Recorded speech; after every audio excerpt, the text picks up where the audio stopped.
Hello, my friends. Welcome to the ThePCelitist, a channel dedicated to video game commentary and discussion, always from the PC perspective, the greatest platform for gaming. My name is Woodsie. And loyal to the death, I am Shepard. You're not going to die, are you? No, but if need be, I will, for you. Oh, that's nice to know. No, for the channel. Not for you. I know it's nice to know I can walk into a storm of bullets, and you'll take every one of them. Yeah. That's true.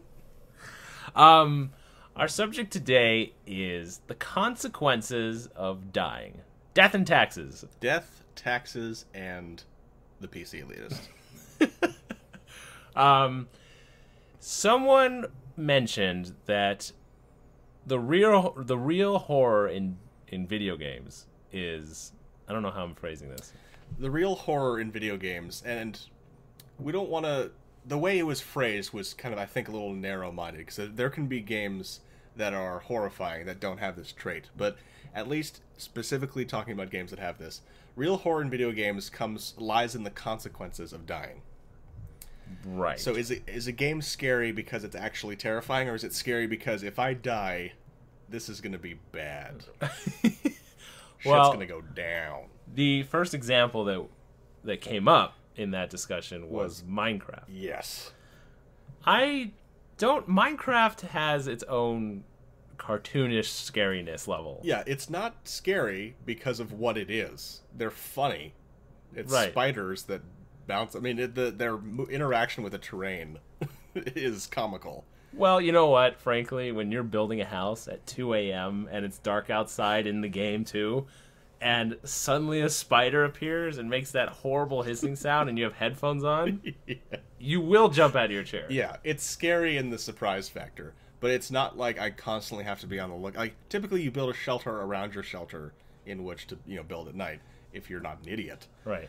But yeah, like for me that game is scary because I'm so afraid of dying and losing my diamond sunglasses.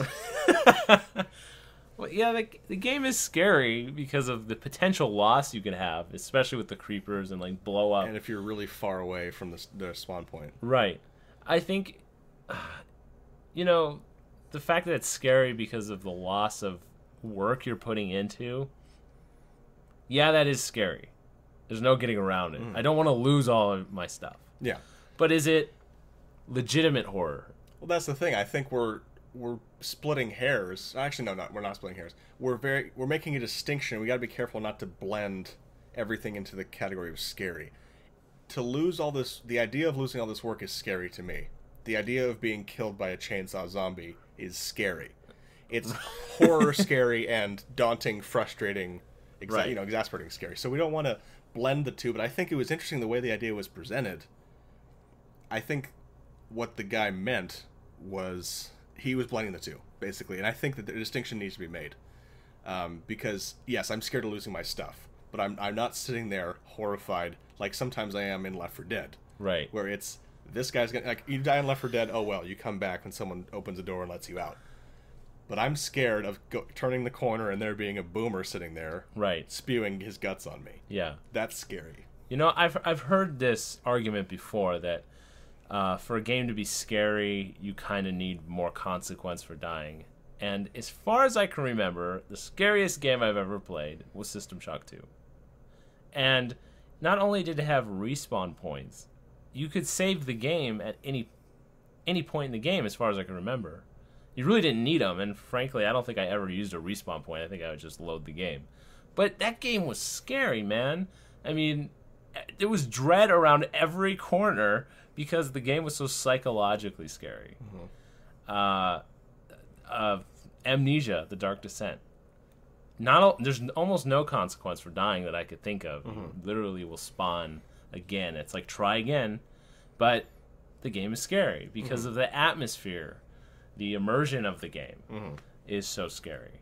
It's just a great immersion, great atmosphere. It's more like a movie. It's more scary the more immersed you are. Whereas right. There isn't really a comparable crossover of consequences of dying. Yeah. But it's that, how immersed am I in this? Like in Scream, when I first saw it when I was X years old, I won't say. I was young, much younger. Uh-huh. That was scary because I was immersed. Right. But there are movies that would be scary, like Paranormal Activity. I've seen part of it. I haven't seen the whole thing. It is immersive. If you get into it, it's a great I movie. imagine so. I was not at all immersed, probably because I heard all the hype and I was like, okay, this is bullshit. Because Rowsd0w3r saw it. Yeah. And it was a life-changing moment for him. Rowsd0w3r It called almost me. scared him liberal. It scared him. He said he almost wanted to leave the theater. Yeah. And this is a guy who's not really afraid of much. No, he's not a scaredy cat by any means. Yeah. But he told me he was looking at the screen and saying, I don't have to be here. This is optional. I paid for this? Getting back to the point. Uh-huh. You have much more experience with survival horror and horror games in general than I do. The original Resident Evils. You and I played 5 a lot. Right. But yeah, I think a distinction needs to be made between games that are immersive, scary horror games, and games where it's punitive, where you die, there are consequences. And I think distinction needs to be made, but if a game were to include both, do you know of a game that included both? You know, honestly, as I'm thinking about this, like, logically, I want to tell myself, games should have heavy consequence for dying. Period. And it makes them better. That's what my logic centers are telling me. But every game that I can remember off the top of my head that I love doesn't have that much consequence. And games I don't want to die in doesn't have that much consequence. Like Half-Life, the original Half-Life. At times that game was downright scary because of how atmospheric it was. Like the part where the big green head things can listen, they can't see, and you have to sneak through, and or they'll poke you with their giant beak, and you die. You're just gonna load you're just gonna load the game, but it was awful. It was awful. You know, your attempt was like doubled every time because you're like, I just don't want to have to do this anymore. It's so scary. Kind of like trying to, on the hardcore modes of Left 4 Dead, trying to sneak around a witch. Right. Not so much because the witch was scary, but because you knew that there was that one asshole in your group who was a wild cannon who could always be relied upon to say, guys, you know that exploit where you just one-shot the witch with a shotgun from behind? I can do that. Yeah. And he never did it.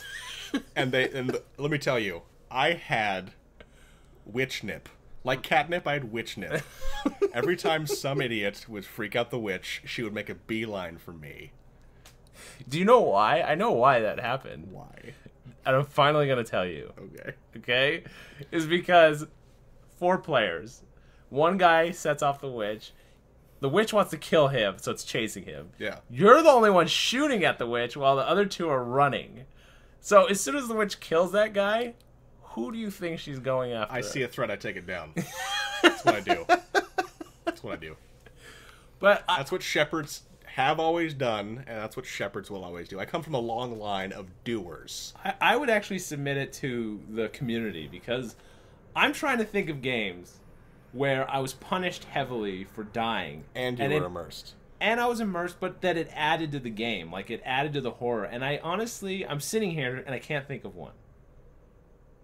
I really can't. I want to piggyback very briefly before we turn it over to y'all, all 159 of you.